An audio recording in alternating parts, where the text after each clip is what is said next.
ಬಂಧಿತ ಬುರುಡೆ ಪ್ರಕರಣಕ್ಕೆ ಈಗ ಬೆಂಗಳೂರು ನಂಟು ತಳುಕು ಹಾಕಿಕೊಂಡಿದೆ. ಧರ್ಮಸ್ಥಳ ವಿರುದ್ಧ ಮಹಾ ಷಡ್ಯಂತ್ರಕ್ಕೆ ಬೆಂಗಳೂರಿನಲ್ಲೇ ಸ್ಕೆಚ್ ನಡೆದಿರುವುದು ಬೆಳಕಿಗೆ ಬಂದಿದೆ. ಎಸ್ಐಟಿ ವಿಚಾರಣೆ ವೇಳೆ ಚಿನ್ನಯ್ಯ ಜಯಂತ್ ಹೆಸರು ಬಾಯ್ಬಿಟ್ಟಿದ್ದಾನೆ. ಚಿನ್ನಯ್ಯನ ಹೇಳಿಕೆ ಆಧರಿಸಿ ಬೆಂಗಳೂರಿನ ಮಲ್ಲಸಂದ್ರದಲ್ಲಿರೋ ಜಯಂತ್ ಮನೆ ಮೇಲೆ ಎಸ್ಐಟಿ ದಾಳಿ ಮಾಡಿ ಮಹಜರು ನಡೆಸಿದ್ದಾರೆ. ಇವತ್ತು ಸಹ ಮಹಜರ್ ಪ್ರಕ್ರಿಯೆ ನಡೆಯಲಿದ್ದು ಜಯಂತ್ನನ್ನ ತಮಿಳುನಾಡಿನ ಸೇಲಂಗೆ ಕರೆದೊಯ್ಯುವ ಸಾಧ್ಯತೆ ಇದೆ.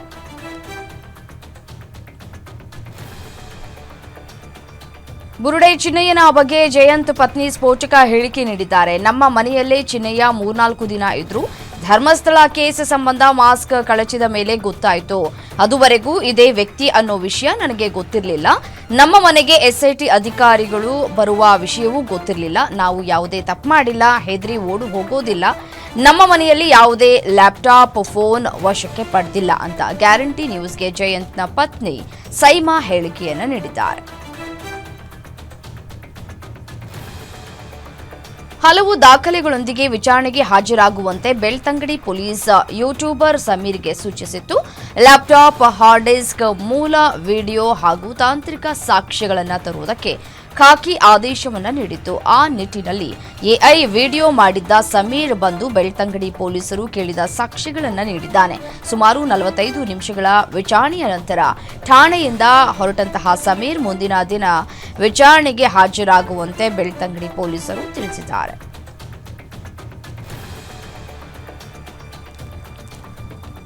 ಧರ್ಮಸ್ಥಳದ ಬಗ್ಗೆ ಮಾತನಾಡಿದ್ದ ಅಹೋರಾತ್ರಗೆ ಈಗ ಬೇಗ್ ಶಾಕ್ ಎದುರಾಗಿದೆ. ವೀರೇಂದ್ರ ಹೆಗ್ಗಡೆಯವರ ಬಗ್ಗೆ ಅವಹೇಳನಕಾರಿ ಹೇಳಿಕೆ ನೀಡಿದ್ದ ಅಹೋರಾತ್ರಗೆ ಕೋರ್ಟ್ ಜೈಲು ಶಿಕ್ಷೆ ವಿಧಿಸಿದೆ. ಕೋರ್ಟ್ನ ತಾತ್ಕಾಲಿಕ ತಡೆಯಾಜ್ಞೆ ಉಲ್ಲಂಘಿಸಿದ್ದ ನಿತೇಶ್ ಕೃಷ್ಣ ಪೊಳಲಿ ಅಲಿಯಾಸ್ ಅಹೋರಾತ್ರಗೆ 15 ದಿನಗಳ ಕಾಲ ಜೈಲು ಶಿಕ್ಷೆಯನ್ನು ವಿಧಿಸಿ 11ನೇ ಸಿಸಿಎಚ್ ಕೋರ್ಟ್ ಆದೇಶವನ್ನು ಹೊರಡಿಸಿದೆ. ಹುಬ್ಬಳ್ಳಿಯಲ್ಲಿ ನಡೆದ ಗಣೇಶೋತ್ಸವದಲ್ಲಿ ಮಾಜಿ ಸಂಸದ ಪ್ರತಾಪ್ ಸಿಂಹ ಮತ್ತೆ ಬಾನು ಮುಷ್ತಾಕ್ ಬಗ್ಗೆ ಮಾತನಾಡಿದ್ದಾರೆ. ದಸರಾ ಉದ್ಘಾಟನೆಗೆ ಬಾನು ಮುಸ್ತಾಕ್ರಿಗೆ ಆಹ್ವಾನ ನೀಡಲಾಗಿದೆ. ಅವರ ಮೇಲೆ ನಮಗೆಲ್ಲ ಗೌರವ ಇದೆ. ಆದರೆ ಹಿಂದೂ ಧಾರ್ಮಿಕ ಶ್ರೇಷ್ಠ ಭಾವನೆಯ ಮುಕ್ಕಟವಾಗಿರುವ ದಸರಾ ಉದ್ಘಾಟನೆಯನ್ನ ಅವರ ಕೈಯಲ್ಲಿ ಮಾಡಿಸುವ ಅವಶ್ಯಕತೆ ಇತ್ತಾ ಅಂತ ಪ್ರಶ್ನಿಸಿದ್ದಾರೆ. ನಿಮ್ಮನ್ನು ಅಲ್ಲಾನೇ ಮಸೀದಿ ಒಳಗಡೆ ಬಿಟ್ಕೊಡೋದಿಲ್ಲ. ಇನ್ನು ಅರಿಶಿನ ಕುಂಕುಮ ಇಟ್ಟ ತಾಯಿ ಚಾಮುಂಡೇಶ್ವರಿ ನಿಮ್ಮನ್ನ ಕರೆಸ್ಕೊಳ್ತಾಳ ಅಂತ ಮಾಜಿ ಸಂಸದ ಪ್ರತಾಪ್ ಸಿಂಹ ಹೇಳಿಕೆ ಕೊಟ್ಟಿದ್ದಾರೆ.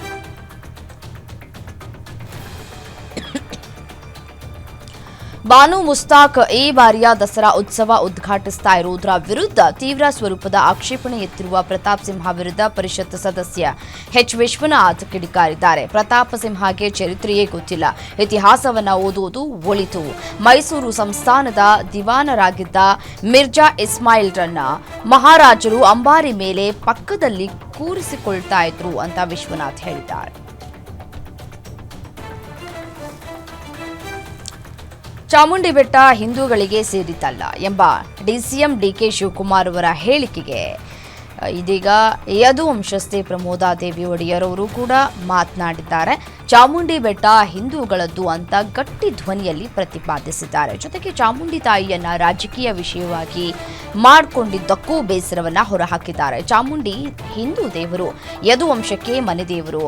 ಚಾಮುಂಡಿ ದೇವಿ ಯದುವಂಶಕ್ಕೆ ಧಾರ್ಮಿಕ ತಾಯಿ ಇದ್ದಂತೆ ಅಂತ ಸ್ಪಷ್ಟಪಡಿಸಿದ್ದಾರೆ. ಸಿಎಂ ಸಿದ್ದರಾಮಯ್ಯನವರ ವಿರುದ್ಧ ಅವಹೇಳನಕಾರಿ ಪೋಸ್ಟ್ ಹಿನ್ನೆಲೆ ಕಲಬುರಗಿ ಜಿಲ್ಲೆಯ ಆಳಂದ ತಾಲೂಕಿನ ಸುಂಟನೂರು ಗ್ರಾಮ ಪಂಚಾಯಿತಿ ಪಿಡಿಒ ವಿರುದ್ಧ ಎಫ್ಐಆರ್ ದಾಖಲಾಗಿದೆ. ಸುಂಟನೂರು ಪಿಡಿಒ ಪ್ರವೀಣ್ ಕುಮಾರ್ ಉಡುಗಿ ಸಿಎಂ ಸಿದ್ದರಾಮಯ್ಯ ವಿರುದ್ಧ ವಾಟ್ಸ್ಆಪ್ ಸ್ಟೇಟಸ್ನಲ್ಲಿ ಅವಹೇಳನಕಾರಿ ಪೋಸ್ಟ್ ಮಾಡಿದ್ದ. ಮುಖ್ಯಮಂತ್ರಿ ಸಿದ್ದರಾಮಯ್ಯ ಹೆಸರು ಬದಲಿಸಿ ಸಿದ್ದರಾಮುಲ್ಲಾ ಅಂತ ಹೆಸರನ್ನ ನಮೂದಿಸಿ ಪೋಸ್ಟ್ ಮಾಡಿದ್ದ ಹಿನ್ನೆಲೆ ಪ್ರವೀಣ್ ಕುಮಾರ್ ವಿರುದ್ಧ ನಿಂಬರ್ಗಾ ಪೊಲೀಸ್ ಠಾಣೆಯಲ್ಲಿ ಎಫ್ಐಆರ್ ದಾಖಲಾಗಿದೆ. ರಾಜ್ಯ ಪೊಲೀಸ್ ಮಹಾನಿರ್ದೇಶಕರಾಗಿ ಐಪಿಎಸ್ ಅಧಿಕಾರಿ ಎಂಎ ಸಲೀಂ ಅವರನ್ನ ನೇಮಕ ಮಾಡಿ ರಾಜ್ಯ ಸರ್ಕಾರ ಅಧಿಸೂಚನೆ ಹೊರಡಿಸಿದೆ. ಸರ್ಕಾರದ ಆದೇಶಕ್ಕೆ ಡಿಜಿಪಿ ಪ್ರಶಾಂತ್ ಕುಮಾರ್ ಠಾಕೂರ್ ಬೇಸರಗೊಂಡಿದ್ದಾರೆ. ಸೀನಿಯಾರಿಟಿಯಲ್ಲಿ ತನ್ನ ಹೆಸರು ಪರಿಗಣಿಸಿಲ್ಲ ಅಂತ ಅಸಮಾಧಾನವನ್ನ ಹೊರಹಾಕಿದ್ದಾರೆ. ಸರ್ಕಾರದ ಆದೇಶ ಪ್ರಶ್ನಿಸಿ ಸಿಎಟಿ ಕೋರ್ಟ್ ಮೆಟ್ಟಿಲೇರುವುದಕ್ಕೆ ಸಿದ್ಧತೆಗಳನ್ನು ನಡೆಸಿದ್ದಾರೆ.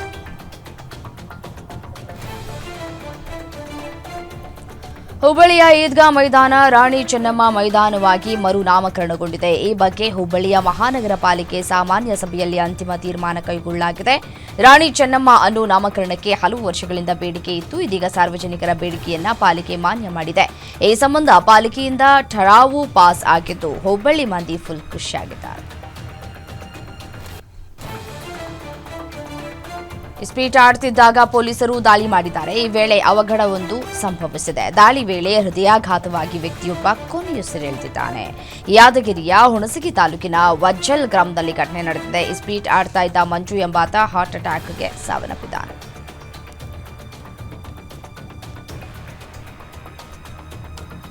ಆನೆ ನಿಯಂತ್ರಣ ಕಂದಕಕ್ಕೆ ಬಿದ್ದು ಯುವಕನೋರ್ವ ದಾರುಣವಾಗಿ ಸಾವಿಗೀಡಾಗಿದ್ದಾನೆ. ಶಿವಮೊಗ್ಗ ತಾಲೂಕಿನ ಆಡಿನಕೊಟ್ಟಿಗೆ ಗ್ರಾಮದಲ್ಲಿ ಈ ಘಟನೆ ನಡೆದಿದೆ. 32 ವರ್ಷದ ನಾಗರಾಜ್ ಎಂಬಾತ ಗ್ರಾಮದ ದೇವಾಲಯದ ಬಳಿ ತೆಗೆದಿದ್ದ ಆನೆ ಕಂದಕಕ್ಕೆ ಬಿದ್ದಿದ್ದಾರೆ. ಗಣೇಶ ವಿಸರ್ಜನೆ ಬಳಿಕ ದೇವಾಲಯದ ಬಳಿ ಗ್ರಾಮಸ್ಥರು ಸಭೆಯನ್ನ ಸೇರಿದ್ರು. ಗಣೇಶ ಸಮಿತಿ ಲೆಕ್ಕಾಚಾರ ಹಾಗೂ ಹರಾಜು ಪ್ರಕ್ರಿಯೆ ಮುಗಿಸಿ ವಾಪಸ್ ಮನೆಗೆ ತೆರಳುವಾಗ ಈ ಅವಘಡ ಸಂಭವಿಸಿದೆ. ನಿನ್ನೆ ಸಂಜೆ ವೇಳೆ ಆನೆ ತಡೆ ಕಂದಕದಲ್ಲಿ ನಾಗರಾಜ್ ಮೃತದೇಹ ಪತ್ತೆಯಾಗಿದೆ.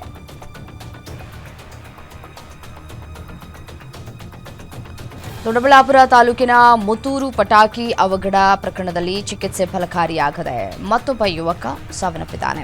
ದೊಡ್ಡಬಳ್ಳಾಪುರದ ಮುತ್ತೂರಿನಲ್ಲಿ ಗಣೇಶ ವಿಸರ್ಜನೆ ವೇಳೆ ಈ ಅವಘಡ ಸಂಭವಿಸಿತ್ತು. ಭೀಕರ ಅವಘಡದಲ್ಲಿ ಒಟ್ಟು 6 ಜನರಿಗೆ ಗಂಭೀರ ಗಾಯಗಳಾಗಿತ್ತು. ಬೆಂಗಳೂರಿನ ಖಾಸಗಿ ಆಸ್ಪತ್ರೆಯಲ್ಲಿ ಗಾಯಾಳುಗಳಿಗೆ ಚಿಕಿತ್ಸೆ ನೀಡಲಾಗುತ್ತಿತ್ತು. ಆದರೆ 15 ವರ್ಷ ಯೋಗೇಶ್ ಚಿಕಿತ್ಸೆ ಫಲಿಸದೆ ಕೊನೆಯುಸಿರೆಳೆದಿದ್ದಾನೆ.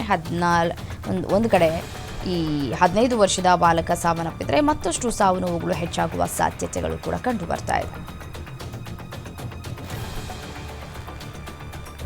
ಇತ್ತೀಚೆಗಷ್ಟೇ ಮಂಗಳೂರಿನ ರೆಮೋನಾ ಇವೆಂಟ್ ಪಿರೇರಾ ಎನ್ನುವ ವಿದ್ಯಾರ್ಥಿನಿ 170 ಗಂಟೆಗಳ ಭರತನಾಟ್ಯ ಪ್ರದರ್ಶಿಸಿ ವಿಶ್ವ ದಾಖಲೆಯನ್ನು ಬರೆದಿದ್ರು. ಇದೀಗ ಉಡುಪಿಯ ವಿದುಷಿ ದೀಕ್ಷಾ ವಿ ಈ ದಾಖಲೆಯನ್ನ ಮುರಿದಿದ್ದಾರೆ. ನಿರಂತರ 216 ಗಂಟೆಗಳ ಭರತನಾಟ್ಯವನ್ನ ಆಗಸ್ಟ್ 30ರ ಮಧ್ಯಾಹ್ನ 3:30ಕ್ಕೆ ಪೂರ್ಣಗೊಳಿಸಿದ್ದಾರೆ. ಇವರಿಗೆ golden book of world record ಪ್ರಮಾಣ ಪತ್ರವನ್ನು ಗೋಲ್ಡನ್ ಬುಕ್ ಆಫ್ ವರ್ಲ್ಡ್ ರೆಕಾರ್ಡ್ನ ಏಷ್ಯಾ ಮುಖ್ಯಸ್ಥ ಮನೀಶ್ ಜಪ್ಲೋಯ್ ವಿತರಿಸಿದ್ದಾರೆ.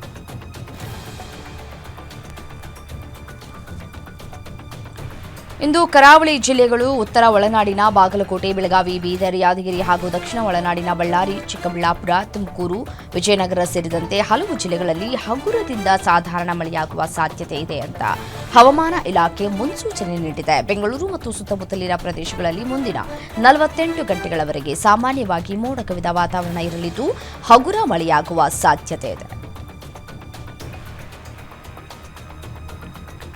ಪ್ರವಾಸಕ್ಕಾಗಿ ಜಪಾನ್ನ ಟೋಕಿಯೋಗೆ ಭೇಟಿ ನೀಡಿರುವ ಪ್ರಧಾನಿ ನರೇಂದ್ರ ಮೋದಿ ಮೊದಲ ದಿನವೇ ಹಲವು ಮಹತ್ವದ ಒಪ್ಪಂದಗಳಿಗೆ ಸಹಿ ಹಾಕಿದ್ರು. ಜೊತೆಗೆ ಜಪಾನ್ ಪ್ರಧಾನಿ ಶಿಗೇರು ಇಶಿಬಾ ಅವರೊಂದಿಗೆ ಟೋಕಿಯೋದಿಂದ ಸೆಂಡೈಗೆ ಬುಲೆಟ್ ರೈಲಿನಲ್ಲಿ ಪ್ರಯಾಣಿಸಿದ್ರು. ಈ ಇಬ್ಬರೂ ನಾಯಕರು ತಮ್ಮ ರೈಲು ಪ್ರಯಾಣದ ಚಿತ್ರಗಳನ್ನು ಸೋಷಿಯಲ್ ಮೀಡಿಯಾದಲ್ಲಿ ಹಂಚಿಕೊಂಡಿದ್ದಾರೆ. ಸದ್ಯ ಈ ಫೋಟೋಗಳು ಗಮನ ಸೆಳೆದಿವೆ.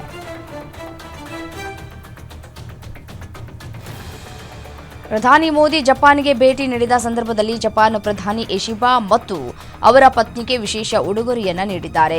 ಯೋಶಿಕೋ ಇಶಿಬಾ ಅವರಿಗೆ ಪಶ್ಮಿನಾ ಶಾಲನ್ನು ನೀಡಿದ್ದಾರೆ. ಹಾಗೆಯೇ ಪ್ರಧಾನಿ ಶಿಗೇರು ಇಶಿಬಾ ಅವರಿಗೆ ಚಾಪ್ ಸ್ಟಿಕ್ಗಳೊಂದಿಗೆ ರಾಮೆನ್ ಬೌಲ್ ಅನ್ನ ಉಡುಗೊರೆಯಾಗಿ ನೀಡಿದ್ದಾರೆ.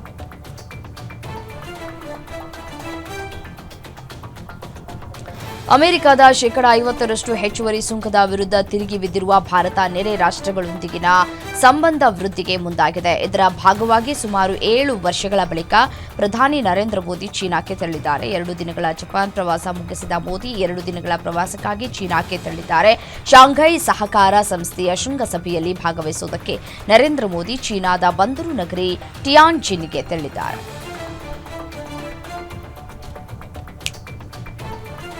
ಉತ್ತರ ಪ್ರದೇಶದ ಸಂಬಾಲ್ನಲ್ಲಿ ಗಲಭೆಗೆ ಸಂಚು ರೂಪಿಸಲಾಗಿತ್ತು. ಈ ಕುರಿತು ನ್ಯಾಯಾಂಗ ಸಮಿತಿಯ ವರದಿ ದೃಢಪಡಿಸಿದೆ. 2024ರ ನವೆಂಬರ್ನಲ್ಲಿ ಹಿಂದೂಗಳ ವಿರುದ್ಧ ಬಹುದೊಡ್ಡ ಸಂಚು ರೂಪಿಸಲಾಗಿತ್ತು. ಇದರಲ್ಲಿ ಮೂಲಭೂತವಾದಿ ಗುಂಪುಗಳು ಮತ್ತು ಹೊರಗಿನ ದಂಗೆಕೋರರ ಕೈವಾಡವಿತ್ತು ಎಂಬುದಾಗಿ ಮುಖ್ಯಮಂತ್ರಿ ಯೋಗಿ ಆದಿತ್ಯನಾಥ್ ತಿಳಿಸಿದ್ದಾರೆ.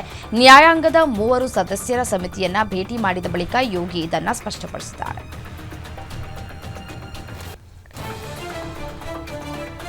ಕಾಂಗ್ರೆಸ್ ನೇತೃತ್ವದ ಎನ್ಡಿಎ ಮೈತ್ರಿಕೂಟ ಅಧಿಕಾರಕ್ಕೆ ಬಂದರೆ ಮೀಸಲಾತಿ ಕೋಟಾವನ್ನ 85%ಗೆ ಏರಿಕೆ ಮಾಡುವುದಾಗಿ ಆರ್ಜೆಡಿ ನಾಯಕ ತೇಜಸ್ವಿ ಯಾದವ್ ಹೇಳಿದ್ದಾರೆ. ಬಿಹಾರದಲ್ಲಿ ಮಾತನಾಡಿದ ತೇಜಸ್ವಿ ಯಾದವ್, ಬಿಜೆಪಿ ನೇತೃತ್ವದ ಕೇಂದ್ರ ಸರ್ಕಾರವು ಸಂವಿಧಾನವನ್ನ ದುರ್ಬಲಗೊಳಿಸ್ತಾ ಇದೆ. ಜನರು ತಮ್ಮ ಹಕ್ಕುಗಳನ್ನು ಕಾಪಾಡೋದಕ್ಕೆ ಒಂದಾಗಬೇಕು ಅಂತ ಹೇಳಿದ್ರು. ಈಗ ಮತಕಳ್ಳತನ, ಮುಂದೆ ಸರ್ಕಾರದ ಕ್ರಮಗಳು ಕ್ರಮೇಣ ನಾಗರಿಕರ ಹಕ್ಕುಗಳನ್ನು ಕಸಿದುಕೊಳ್ಳಬಹುದು ಅಂದ್ರು. ಶ್ರೀನಗರದ ಗುರೇಜ್ನಲ್ಲಿ ಮಾನವ ಜಿಪಿಎಸ್ ಎಂದು ಕರೆಯಲ್ಪಡ್ತಾ ಇದ್ದ ಭಯೋತ್ಪಾದಕ ಬಾಗು ಖಾನ್ನನ್ನ ಭದ್ರತಾ ಪಡೆಗಳು ಹೊಡೆದು ಉರುಳಿಸಿವೆ. ಸಮಂದರ್ ಚಾಚಾ ಎಂದು ಕರೆಯಲ್ಪಡುವ ಬಾಗು ಖಾನ್ 1995ರಿಂದ ಪಿಒಕೆಯಲ್ಲಿ ನೆಲೆಸಿದ್ದ. ಪಾಕಿಸ್ತಾನದಿಂದ ಭಾರತಕ್ಕೆ ಭಯೋತ್ಪಾದಕರು ಒಳ ನುಸುಳೋದಕ್ಕೆ ಸಹಾಯ ಮಾಡ್ತಾ ಇದ್ದಂತಹ ಪ್ರಮುಖರಲ್ಲಿ ಈತನೂ ಒಬ್ಬ. ನೌಶೇರಾ ನಾರ್ ಪ್ರದೇಶದಿಂದ ಒಳ ನುಸುಳುವಿಕೆ ಪ್ರಯತ್ನದ ಸಂದರ್ಭದಲ್ಲಿ ಈತನಿಗೆ ಗುಂಡು ಹಾರಿಸಿ ಕೊಲ್ಲಲಾಗಿದೆ.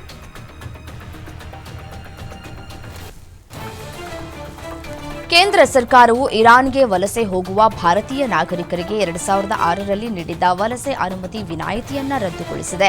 ಈ ನಿರ್ಧಾರವು ವಿದೇಶದಲ್ಲಿ ಭಾರತೀಯರ ರಕ್ಷಣೆಯನ್ನ ಬಲಪಡಿಸುವ ಗುರಿಯನ್ನ ಹೊಂದಿದೆ. ಇದರಿಂದಾಗಿ ಇರಾನ್ಗೆ ಉದ್ಯೋಗಕ್ಕಾಗಿ ತೆರಳುವ ಭಾರತೀಯರಿಗೆ ಇನ್ನು ಮುಂದೆ ವಲಸೆ ಅನುಮತಿ ಅಂದರೆ ಎಮಿಗ್ರೇಷನ್ ಕ್ಲಿಯರೆನ್ಸ್ ಕಡ್ಡಾಯವಾಗಿದೆ. ಜಮ್ಮು ಮತ್ತು ಕಾಶ್ಮೀರದ ರಂಬನ್ ಜಿಲ್ಲೆಯಲ್ಲಿ ಮೇಘಸ್ಫೋಟ ಉಂಟಾಗಿದೆ. ಭೂಕುಸಿತಗಳು ಮತ್ತು ಮೇಘಸ್ಫೋಟದ ನಂತರ ಕನಿಷ್ಠ 11 ಜನರು ಸಾವನ್ನಪ್ಪಿದ್ದಾರೆ ಮತ್ತು ಅನೇಕರು ಕಾಣೆಯಾಗಿದ್ದಾರೆ ಅಂತ ಅಧಿಕಾರಿಗಳು ದೃಢಪಡಿಸಿದ್ದಾರೆ. ರಿಯಾಸಿ ಜಿಲ್ಲೆಯಲ್ಲಿ ಸಂಭವಿಸಿದ ಭೂಕುಸಿತದಿಂದ ಮನೆ ಕುಸಿದು ಒಂದೇ ಕುಟುಂಬದ 7 ಸದಸ್ಯರು ಸಾವನ್ನಪ್ಪಿದ್ದಾರೆ. ಕಚ್ಚಾ ಮನೆಯ ಅವಶೇಷಗಳಿಂದ 5 ಮಕ್ಕಳು ಸೇರಿದಂತೆ ಎಲ್ಲ 7 ಸದಸ್ಯರ ಶವಗಳನ್ನು ಹೊರತೆಗೆಯಲಾಗಿದೆ. ಚಂಡೀಗಢದಲ್ಲಿ ಸಂಭವಿಸಿದ ಭೂಕುಸಿತ ಹಾಗೂ ಹಠಾತ್ ಪ್ರವಾಹದಲ್ಲಿ 10 ಯಾತ್ರಿಕರು ದಾರುಣವಾಗಿ ಸಾವನ್ನಪ್ಪಿದ್ದಾರೆ. 8 ಮಂದಿ ಕಾಣೆಯಾಗಿದ್ದಾರೆ. ಸದ್ಯ ಬರ್ಮೋರ್ ಪ್ರದೇಶದಲ್ಲಿ ಸಿಲುಕಿಕೊಂಡಿದ್ದ ಸುಮಾರು 5,000 ಭಕ್ತರನ್ನ ಕಲ್ಸುಯಿನ್ನಿಂದ ನೂರ್ಪುರ್ ಮತ್ತು ಪಠಾಣ್ಕೋಟ್ಗೆ ಸುರಕ್ಷಿತವಾಗಿ ಸ್ಥಳಾಂತರಿಸಲಾಗಿದೆ. ಇನ್ನು ಪಾಂಗ್ ಅಣೆಕಟ್ಟಿನಲ್ಲಿ ನೀರಿನ ಮಟ್ಟ ಅಪಾಯದ ಮಟ್ಟಕ್ಕಿಂತ ಹೆಚ್ಚಿರುವುದರಿಂದ ಧರ್ಮಶಾಲಾ ಮತ್ತು ಮೆಕ್ಲಿಯೋಡ್ಗಂಜ್ ಪ್ರದೇಶಗಳು ಅಪಾಯದಲ್ಲಿವೆ.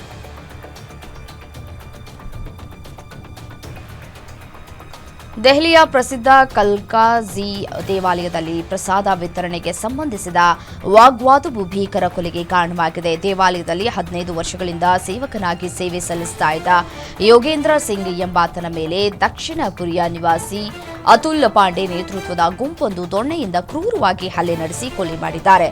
ಈ ಘಟನೆಯಿಂದ ಭಕ್ತರು ಆಘಾತಕ್ಕೊಳಗಾಗಿದ್ದಾರೆ.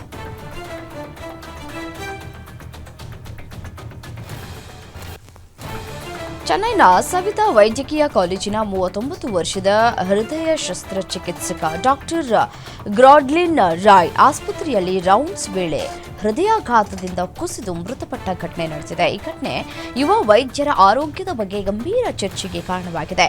ಹೈದರಾಬಾದ್ನ ನರವಿಜ್ಞಾನಿ ಡಾಕ್ಟರ್ ಸುಧೀರ್ ಕುಮಾರ್ ಈ ಘಟನೆ ಕುರಿತು ತಮ್ಮ ಸೋಷಿಯಲ್ ಮೀಡಿಯಾದಲ್ಲಿ ಕಳವಳವನ್ನು ವ್ಯಕ್ತಪಡಿಸಿದ್ದಾರೆ.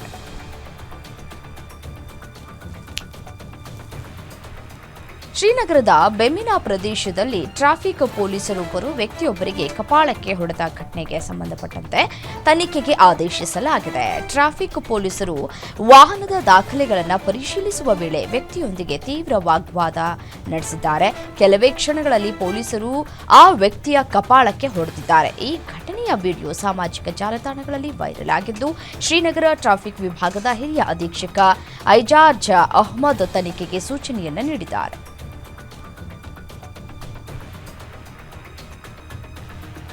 ಬಾಲಾಪರಾಧಿ ಗೃಹದಿಂದ 6 ಬಾಲಕಿಯರು ನಾಪತ್ತೆಯಾಗಿರುವ ಘಟನೆ ಮಹಾರಾಷ್ಟ್ರದ ಥಾಣೆ ಜಿಲ್ಲೆಯ ಉಲ್ಲಾಸ್ ನಗರ ಪಟ್ಟಣದಲ್ಲಿ ನಡೆದಿದೆ. ಇಲ್ಲಿನ ಬಾಲಕಿಯರ ಗೃಹದಿಂದ 6 ಬಾಲಕಿಯರು ತಪ್ಪಿಸಿಕೊಂಡಿದ್ದು ಪೊಲೀಸರು ಹುಡುಕಾಟವನ್ನು ನಡೆಸಿ ಇಬ್ಬರನ್ನ ಪತ್ತೆ ಹಚ್ಚಿದ್ದಾರೆ. ಉಳಿದ 4 ನಾಪತ್ತೆಯಾಗಿದ್ದಾರೆ. ಈ ಕುರಿತು ಪ್ರಕರಣ ದಾಖಲಾಗಿದ್ದು ತನಿಖೆಯನ್ನು ನಡೆಸಲಾಗ್ತಾ ಇದೆ ಅಂತ ಪೊಲೀಸರು ತಿಳಿಸಿದ್ದಾರೆ.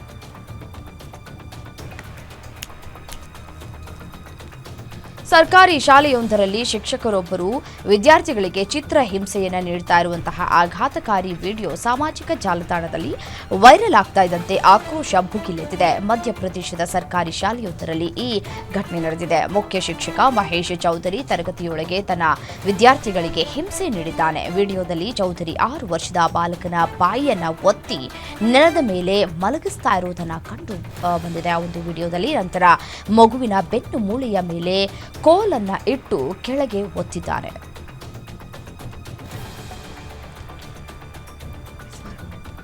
ಸಾಕು ನಾಯಿ ಕಾಣೆಯಾಗಿರುವುದರಿಂದ ಹಿರಿಯ ಪೊಲೀಸ್ ಅಧಿಕಾರಿಯೊಬ್ಬ ಕಾನ್ಸ್ಟೇಬಲ್ ಮೇಲೆ ಹಲ್ಲೆ ನಡೆಸಿರುವ ಘಟನೆ ಮಧ್ಯಪ್ರದೇಶದ ಖಾರ್ಗೋರ್ನಲ್ಲಿ ನಡೆದಿದೆ.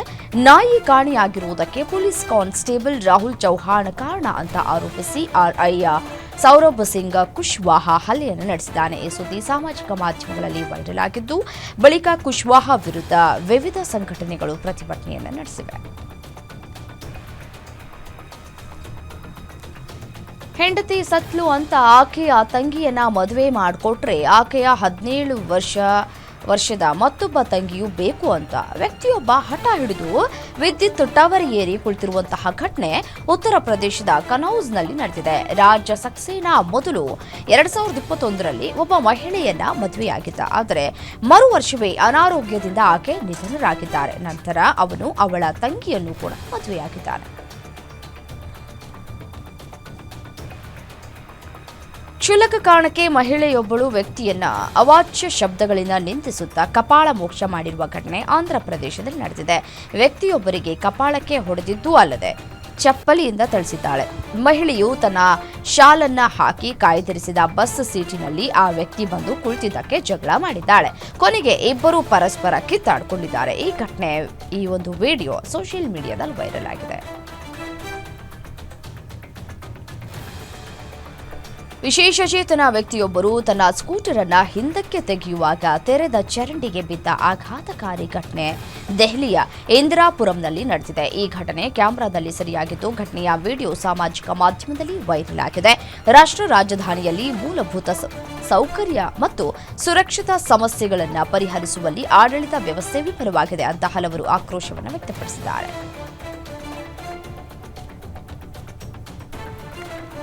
ಕೋತಿಯೊಂದು ಬೈಕ್ನಿಂದ ಹಣ ತುಂಬಿದ ಚೀಲವನ್ನ ಹೊರತೆಗೆದು ಮರದ ಮೇಲೆ ಹತ್ತಿದೆ. ನಂತರ ಕೋತಿ ಹಣವನ್ನ ಕೆಳಗೆ ಎಸೆಯೋದಕ್ಕೆ ಪ್ರಾರಂಭಿಸಿದೆ. ಹಣ ಕಂಡು ಜನರು ಬಿಡ್ತಾರಾ ಮುಗಿಬಿದ್ದು ಹಣವನ್ನ ಸಂಗ್ರಹಿಸಿದ್ದಾರೆ. ಉತ್ತರ ಪ್ರದೇಶದ ಔರೈಯಾದಲ್ಲಿ ಈ ಘಟನೆ ನಡೆದಿದೆ. ಇದರ ವಿಡಿಯೋ ಸಾಮಾಜಿಕ ಮಾಧ್ಯಮದಲ್ಲಿ ವೈರಲ್ ಆಗಿದೆ. ಇತ್ತೀಚೆಗೆ ಕೀನ್ಯಾದಲ್ಲಿ ಜಂಗಲ್ ಸಫಾರಿ ಸಮಯದಲ್ಲಿ ಪ್ರವಾಸಿಗನೊಬ್ಬ ಆನೆಯ ಸೊಂಡಿಲಿಗೆ ಬಿಯರ್ ಸುರಿಯೋದಕ್ಕೆ ಪ್ರಯತ್ನಿಸ್ತಾ ಇರುವಂತಹ ವಿಡಿಯೋ ಒಂದು ವೈರಲ್ ಆಗಿದೆ. ಈ ದೃಶ್ಯವನ್ನ ರೆಕಾರ್ಡ್ ಮಾಡಿ ಸಾಮಾಜಿಕ ಮಾಧ್ಯಮದಲ್ಲಿ ಹಂಚಿಕೊಂಡಿದ್ದಾನೆ. ಇದು ವೈರಲ್ ಆಗ್ತಾ ಇದ್ದಂತೆ ವ್ಯಾಪಕ ಆಕ್ರೋಶಕ್ಕೆ ಕಾರಣವಾಗಿದೆ.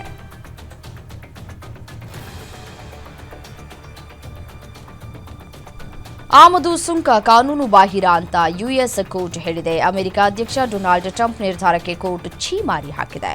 ಟ್ರಂಪ್ ನಿರ್ಧಾರಕ್ಕೆ ವಾಷಿಂಗ್ಟನ್ನ ಫೆಡರಲ್ ಮೇಲ್ಮನವಿ ನ್ಯಾಯಾಲಯ ಆಕ್ಷೇಪವನ್ನು ವ್ಯಕ್ತಪಡಿಸಿದೆ. ಕೆಳ ನ್ಯಾಯಾಲಯದ ತೀರ್ಪನ್ನು ನ್ಯಾಯಾಲಯವು ಅನುಮೋದಿಸಿದ್ದು, ಟ್ರಂಪ್ ವಿಧಿಸಿರುವ ಹೆಚ್ಚಿನ ಆಮದು ಸುಂಕಗಳು ಕಾನೂನು ಬಾಹಿರ ಅಂತ ಹೇಳಿದೆ.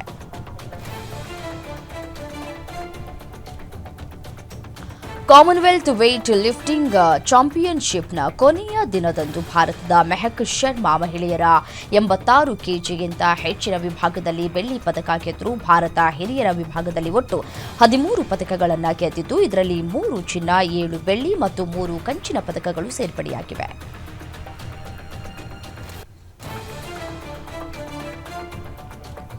ಸೆಪ್ಟೆಂಬರ್ನಲ್ಲಿ ಪಂದ್ಯಾವಳಿ ನಡೆಯುವ ಸಮಯದಲ್ಲಿ ಹಗಲಿನ ತಾಪಮಾನವು 40 ಡಿಗ್ರಿ ಆರಂಭಕ್ಕೆ ಏರುವ ನಿರೀಕ್ಷೆ ಇದೆ ಮತ್ತು ತಡರಾತ್ರಿಯವರೆಗೆ ಹಾಗೆಯೇ ಇರುತ್ತದೆ. ಇಂತಹ ಸುಡುವ ಶಾಖದಲ್ಲಿ ಆಡುವುದನ್ನು ತಪ್ಪಿಸುವುದಕ್ಕೆ ಕ್ರಿಕೆಟ್ ಮಂಡಳಿಗಳು ಪಂದ್ಯಗಳನ್ನು ಸ್ವಲ್ಪ ಮುಂದೂಡುವುದಕ್ಕೆ ಪ್ರಸಾರಕರಿಗೆ ವಿನಂತಿಯನ್ನ ಮಾಡಿದೆ. ಬದಲಾವಣೆಗಳಿಗೆ ಪ್ರಸಾರಕರು ಕೂಡ ಒಪ್ಪಿಗೆಯನ್ನ ಸೂಚಿಸಿದ್ದಾರೆ ಎನ್ನಲಾಗಿದೆ.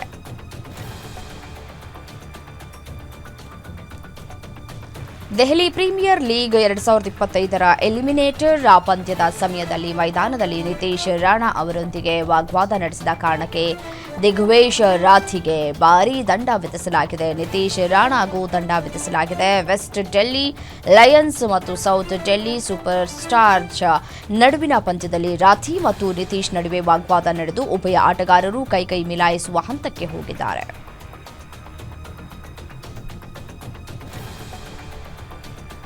ಮುಂಬರುವ 2027ರ ಐಸಿಸಿ ಏಕದಿನ ವಿಶ್ವಕಪ್ ಟೂರ್ನಿಯಲ್ಲಿ ವಿರಾಟ್ ಕೊಹ್ಲಿ ಹಾಗೂ ರೋಹಿತ್ ಶರ್ಮಾ ಆಡುವುದು ಅನುಮಾನ ಅಂತ ಭಾರತ ತಂಡದ ಮಾಜಿ ಆಲ್ರೌಂಡರ್ ಇರ್ಫಾನ್ ಪಠಾಣ್ ಅಭಿಪ್ರಾಯವನ್ನು ವ್ಯಕ್ತಪಡಿಸಿದ್ದಾರೆ. ಯಾಕಂದರೆ ಅವರು ನಿಯಮಿತವಾಗಿ ಕ್ರಿಕೆಟ್ ಆಡುವುದಕ್ಕೆ ಸಾಧ್ಯವಾಗದ ಕಾರಣ ಫಿಟ್ನೆಸ್ ಕಾಯ್ದುಕೊಳ್ಳುವುದು ಸವಾಲುದಾಯಕವಾಗಿದೆ ಎಂದಿದ್ದಾರೆ.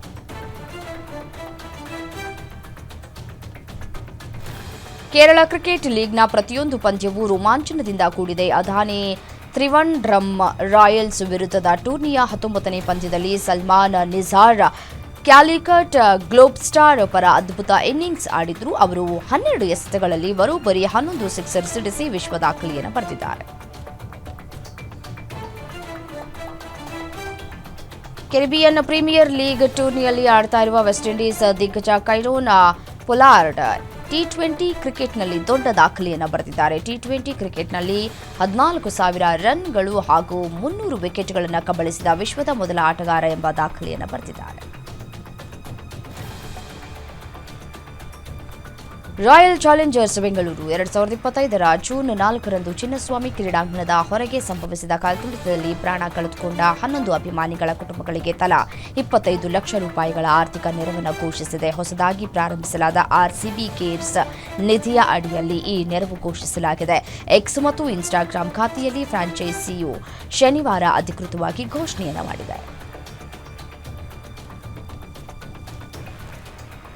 ಬೆಂಗಳೂರಿನಲ್ಲಿರುವ ಬಿಸಿಸಿಐ ಶ್ರೇಷ್ಠತಾ ಕೇಂದ್ರದಲ್ಲಿ ಪೂರ್ವ ಋತುವಿನ ಫಿಟ್ನೆಸ್ ಪರೀಕ್ಷೆಗೆ ಒಳಗಾಗಲಿರುವ 7 ಆಟಗಾರರಲ್ಲಿ ಭಾರತದ ಏಕದಿನ ಅಂತಾರಾಷ್ಟ್ರೀಯ ನಾಯಕ ರೋಹಿತ್ ಶರ್ಮಾ ಕೂಡ ಕಾಣಿಸಿಕೊಂಡಿದ್ದಾರೆ. ಟೆಸ್ಟ್ ಕ್ರಿಕೆಟ್ನಿಂದ ನಿವೃತ್ತರಾದ ನಂತರ ಮೊದಲ ಬಾರಿಗೆ ರೋಹಿತ್ ಶರ್ಮಾ ಫಿಟ್ನೆಸ್ ಪರೀಕ್ಷೆಗೆ ಹಾಜರಾಗಿದ್ದಾರೆ.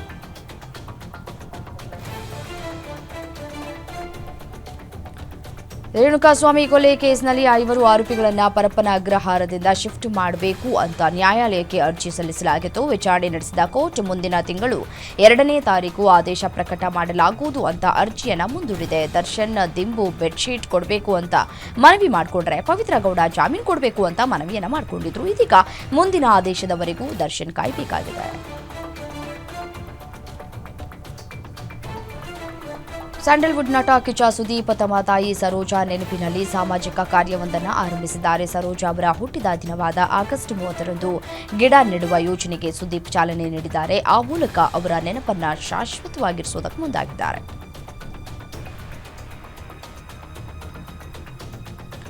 ಎರಡ್ 2022ರಲ್ಲಿ ತೆರೆ ಕಂಡ ಪ್ರೇಮ್ ನಿರ್ದೇಶನದ ಏಕಲವ್ಯ ಚಿತ್ರದ ಮೂಲಕ ಸ್ಯಾಂಡಲ್ವುಡ್ಗೆ ಕಾಲಿಟ್ಟ ನಟಿ ರೇಷ್ಮಾ ನಾಣಯ್ಯ ಇದೀಗ ಕಾಲಿವುಡ್ಗೆ ಪಾದಾರ್ಪಣೆ ಮಾಡಿದ್ದಾರೆ. ತಮಿಳಿನ ಜನಪ್ರಿಯ ನಟ ಜೈ ಅಭಿನಯದ ವರ್ಕರ್ ಚಿತ್ರಕ್ಕೆ ನಾಯಕಿಯಾಗಿ ಆಯ್ಕೆಯಾಗಿದ್ದಾರೆ. ಇತ್ತೀಚೆಗೆ ಮುಹೂರ್ತ ಪೂಜೆ ಕೂಡ ನಡೆದಿದೆ. ವಿನಯ್ ಕೃಷ್ಣ ಈ ಸಿನಿಮಾವನ್ನು ನಿರ್ದೇಶಿಸಲಿದ್ದಾರೆ. ಕನ್ನಡದ ಜನಪ್ರಿಯ ನಟಿ ರಚಿತಾ ರಾಮ್ ಇತ್ತೀಚೆಗಷ್ಟೇ ತಮಿಳು ಸಿನಿಮಾವೊಂದರಲ್ಲಿ ಸಖತ್ತಾಗಿ ಮಿಂಚಿದ್ದಾರೆ. ರಜನಿಕಾಂತ್ ನಟನೆಯ ಕೂಲಿ ಸಿನಿಮಾದಲ್ಲಿ ರಚಿತಾ ರಾಮ್ ಅವರ ಪಾತ್ರ ಸಖತ್ ಹಿಟ್ ಆಗಿದೆ. ಇದೀಗ ಆ ಸಿನಿಮಾದ ನಿರ್ದೇಶಕ ಲೋಕೇಶ್ ಕನಕರಾಜ್ ಅವರೊಟ್ಟಿಗೆ ಸಿನಿಮಾದಲ್ಲಿ ನಟಿಸಲಿದ್ದಾರೆ ರಚಿತಾ ರಾಮ್.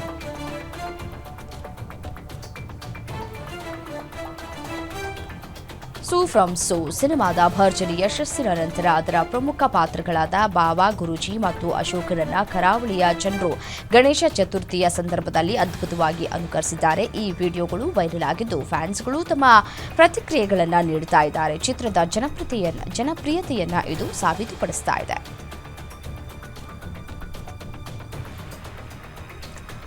ಅಂಜನಿ ಪುತ್ರ, ಭಜರಂಗಿ 2, ವೇದ ಸೇರಿದಂತೆ ಇನ್ನೂ ಕೆಲವು ಹಿಟ್ ಸಿನಿಮಾಗಳನ್ನು ನೀಡಿರುವ ಹರ್ಷ ಇದೀಗ ಬಾಲಿವುಡ್ಗೆ ಎಂಟ್ರಿಯನ್ನು ನೀಡಿದ್ದಾರೆ. ಅಲ್ಲಿನ ಸ್ಟಾರ್ ಯುವ ನಟ ಟೈಗರ್ ಶ್ರಾಫ್ ಸಿನಿಮಾಕ್ಕೆ ಆಕ್ಷನ್ ಕಟ್ ಹೇಳಿದ್ದಾರೆ. ಭಾಗಿ 4 ಚಿತ್ರದ ಟ್ರೇಲರ್ ಲಾಂಚ್ ಆಗಿದ್ದು ಬಾಲಿವುಡ್ಗರು ಇದೀಗ ಬೇಷ್ ಎಂದಿದ್ದಾರೆ.